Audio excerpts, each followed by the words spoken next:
Hi there battlers, this week we have two new potions, one called the Strong Pestilence Flask and the other called Mana Potion. Yes, it is real. To make a mana potion you will need a blueberry and a regular health potion. For the Pestilence Flask, or I should say for the Strong Pestilence Flask, you will need a Fly Agaric and a Poison Flask. I'm glad the devs are creating parity among all potions, and I have to say it's kind of weird that you're giving up HP and poison cleansing for a little bit of mana and luck. I would prefer if we could just buy the mana potion and then use blueberries to upgrade it into a strong mana potion. The only reason why I can thank the devs for not doing this is because they probably don't want to dilute the item pool further, which would just lead to more RNG and annoying rerolls where we don't get helpful items.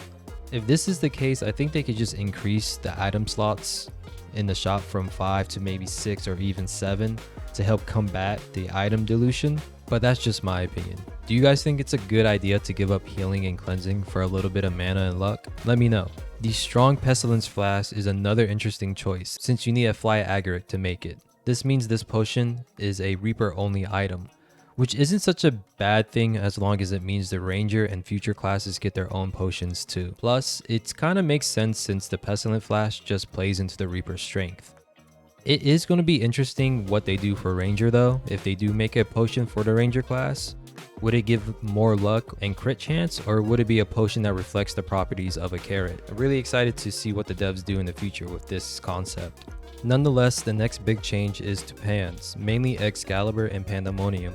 Excalibur lost its diamond activation, but now forces all food items around it to activate when you have enough mana, which is cool and can possibly be seen as a buff if you play items that produce a lot of mana like blueberries and mana orbs. I would be hesitant to include a mana thirst since Excalibur has a pretty high stamina cost, making it hard to pair with other weapons unless you have a lot of stamina potions, bananas, or stamina sacks. I honestly don't know how people end up with builds with 5 mana thirsts and 3 mana orbs.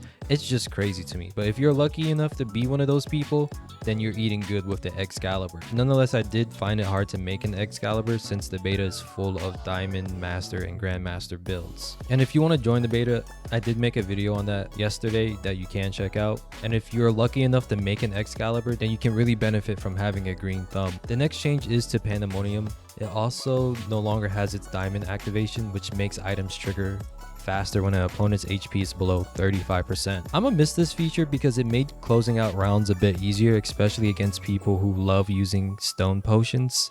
However, I must say it's easier to fit and trigger food items on it now. Poison Ivy also saw a net positive change since now it can resist all debuffs. However, I don't know if it's enough for it to be picked above Piercing Arrow or the Yggdrasil Leaf. Y'all let me know how y'all feel about this new change to Poison Ivy. These items also saw small buffs as you can see on the screen. I'm glad that the devs decided to give some love to the Tusk Piercer since it's the coolest looking bow and arrow in the game in my opinion.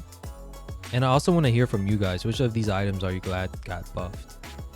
And as you can see here, these items got a slight nerf as well. I also like how the lightsaber didn't see a drastic change this week since the last patch already delivered some soft nerfs to it. We also have a huge quality of life change with us being able to lock items while in combat. So if you forget to lock an item in the shop, you can now lock it before the start of the next shop cycle, which is great. I hope this video helped you guys. Let me know what you guys think about the new potions and the updates to the pans.